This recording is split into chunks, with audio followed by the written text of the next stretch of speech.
Mga kabisnes naming minamahal, makikisuyo po kami. Naglalambing po kami sa inyo.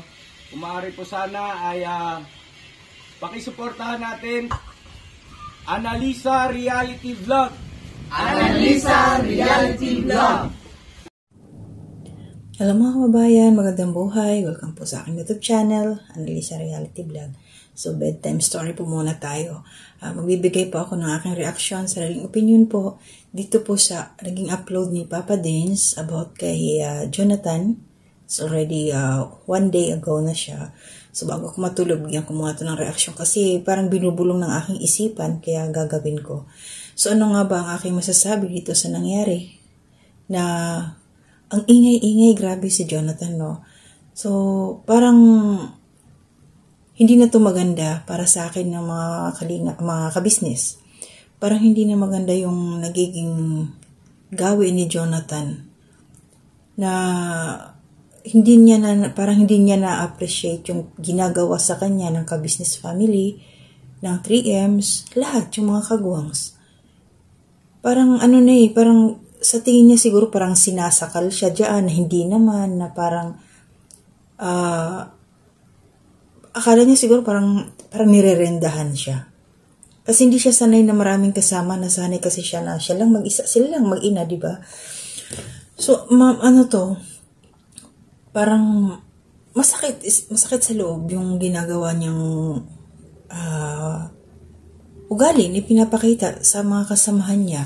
Kasi nga anong nangyari ito yung pala, sabi nga ni Papa Dins, aalis nga sana sila para maikabit na yung postiso ni Jonathan. Hindi pa naliligo, kaya tinawag nga ito ni Papa Dins ka-business para pagsabihan si Jonathan yung pala minasama. So nung nakatalikod na, may mga sinabi ng hindi maganda, tapos narinig ng 3Ms, narinig ni Ate Mingay, tapos back out na siya, tapos si John narinig niya, kaya lumabas, kaya doon nagsiklab yung mga galit. Sabihin, nainis din si John. Kasi kahit sino naman talaga, pagka ganun, ikaw na nga itong tinutulungan, ikaw pa itong, sila pa ang mag-a-adjust. Parang ganun. Ang hirap intindihin ni Jonathan, mga kabisnes. Ang hirap niyang intindihin. Siguro kung halimbawa ako ang tumutulong kay Jonathan, ako yung nasa posisyon nila kabisnes. Sa haba ng panahon na tinulungan siya, tapos ganyan pa rin, surrender ako. Sa totoo lang, surrender talaga ako. Kung ako yan. Pero hindi natin masabi kung ano yung desisyon nila ka-business kasi sobrang mahaba yung kordon nila, yung pasensya nila sa mga taong tinutulungan . Pero minsan, umaabot din tayo sa sukdulan . Umaabot din tayo sa limitasyon na kailangan na natin, gusto man natin silang tulungan, kailangan natin i-give up. Kasi parang hindi na maganda .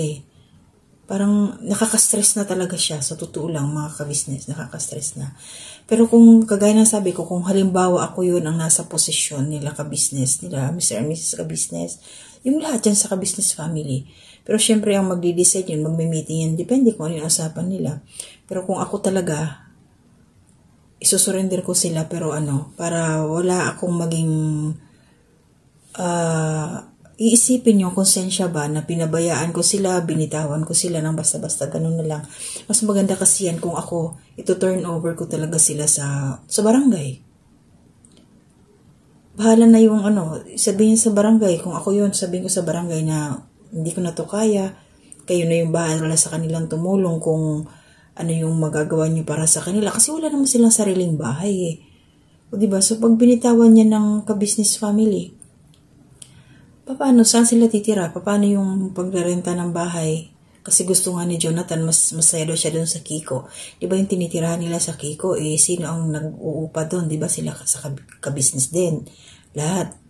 So kung babalik si Ron, diba inayawan na nga sila kasi nga aayusin na yung pesto nila, yung bahay. Tsaka namamaho sila doon. Diba, kailan lang itong nakita kung video nila, pumunta sila Junjun at saka si Nika sa bahay nila Jonathan para kumuha ng damit. So basa yung loob. So paano na lang yun? O diba? So yun na lang siguro para sa akin talaga. Isurrender sila sa barangay. Bahala na yung gobyerno ang gumawa ng paraan kung saan sila ilalagay. Kasi sobra na grabe na. Naawa ako sa ka-business family sa nangyayari dahil may mga problema din naman sila Tapos dadagdag pa ito si Jonathan. Tapos ito si Nanay Marita, pag pinagsasabihan din si Jonathan, nagsisisigaw, nagmumura, kagalit. Sobrang stress talaga silang dalawa. Although gusto mong tulungan pero maaawa ka pero maiinis ka. Ganun talaga ang natural na reaction. Diba? Hindi naman tayo mga santo na hindi tayo maiinis, hindi tayo magagalit. Diba? Siyempre meron din tayong damdamin yung mapupuno din tayo na mapupuno kasi lahat na ginawa lahat na ginawa para matulungan tapos baliwala pa din. Yung may masasabi ka pa rin patalikod, natitirahin ka patalikod, ang sama na nun. Diba? Parang hindi na maganda tingnan, hindi na magandang pakinggan. So, hintayin natin mga ka-business kung ano yung magiging desisyon dito ng ka-business family tungkol kala Jonathan.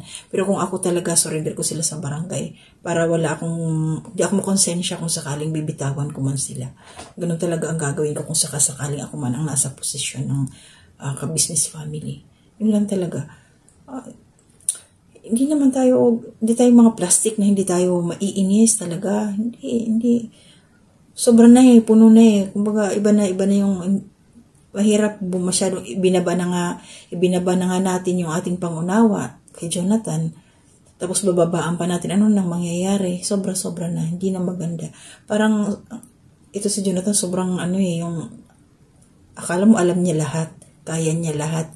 Hindi naman. Hindi niya iniisip na yung nanay niya hindi niya makakaya mag-isa. Iba na mamaho nga sila. Naawa ko sa tumutulong kay Jonathan yung buong family ka-business. 3M na nagpapaligo sa kanya, nagpapakain sa nanay niya. So sana makapag-desisyon ng maganda sila ka-business ba? I mean is yung sa bandang huli hindi sila masisisi kung sakasakaling i-give up man nila itong dalawa, si Nanay Marita at saka si Jonathan, kung ano yung maganda para sa kanila. So, na-stress din si Papa Dins, itong pala sa pagpapakabit ng pustiso, na-stress na rin siya. So, antayin na lang natin kung ano yung magiging resulta. So, kung sakasakaling mawala sila doon, yung mag-inang ito, sana maging maayos naman sila kung saan man sila mapupunta. Yun talaga yung the best doon na turnover sila sa barangay. Gobyerno nang hahawak sa kanila kaysa naman maging palabi pa sa kalsada. Kasi once na binitawan yan ng ka-business, sa kalsada talaga yan sila. Kawawa naman yung matanda, di ba? Anong mangyayari? Ilagay sa home for the aged si Nanay Marita, paano si Jonathan lagalag siya sa labas? Sa bagay, yun naman ang gusto niya. Diba?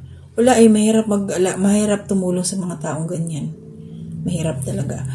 So, pagpray na lang natin kung ano yung magandang mangyayari para sa kanila. Kawawa sila Mr. and Mrs. Ka-business. Sobra na yung ginagawa nilang pagtulong dyan sa dalawa. Pero meron pa rin nasasabing hindi maganda.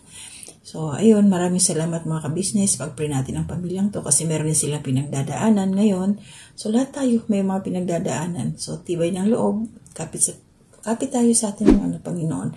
So, hindi niya tayo pababayaan. Lahat ng desisyon ilalagay sa ating isipan ng ating Panginoon. Basta yung dito yung wisdom and knowledge galing talaga sa Panginoon. So, pray lang tayo.